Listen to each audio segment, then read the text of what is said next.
The man found guilty of a grisly murder is seeking a new trial. And tonight, his mother is speaking to 12 News, saying her son is innocent and the real killer remains at large. 12 News reporter Kim Kalunian spoke to her and joins us now with what she and investigators are saying. Kim? Well, Mike and Shannon, this case garnered a lot of attention at the time. An elderly woman brutally stabbed inside her own home back in 2016. And for 2 years, it was cold until DNA evidence led to the arrest of Matthew Dussault, who was convicted earlier this year. But his mother says there is critical evidence that jury did not hear. Guilty. That was the verdict for 27-year-old Matthew Dussault in connection with the murder of Constance Gauthier, an 81-year-old Woonsocket woman found dead inside her home in March of 2016.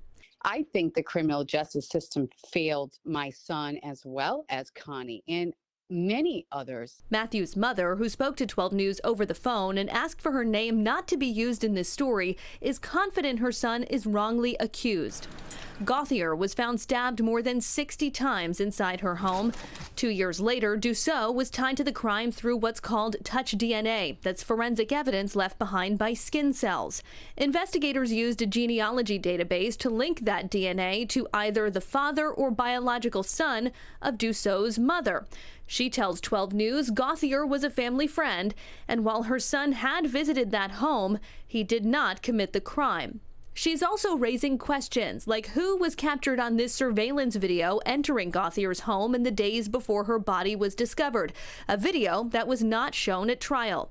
She's also wondering about other DNA profiles investigators say they discovered but had not identified at the scene. You know, this is a botched case. It was completely from the evidence to the person next door. That person next door, Gauthier's neighbor at the time, was charged alongside Dussault in 2018. But by 2019, the charges against that other suspect were dropped due to a lack of evidence.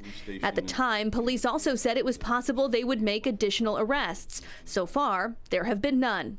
There's just too many questions unanswered that I think the people need to wake up and realize, wait a minute, is this person still walking the streets?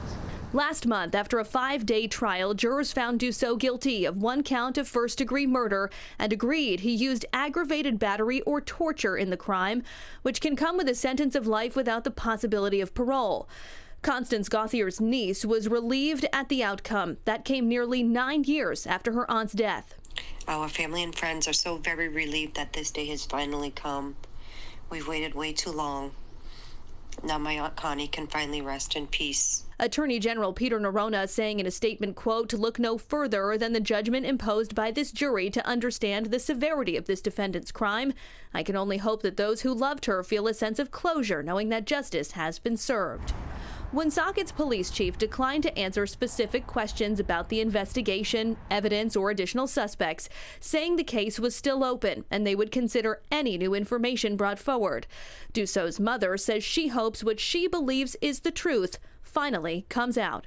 I just pray. I pray for the truth, and I pray for justice for Connie and my son. Now, Dussault's attorneys are scheduled to appear in court tomorrow to ask for that new trial. His sentencing is set for later this month. I'm Kim Kalunian, 12 News.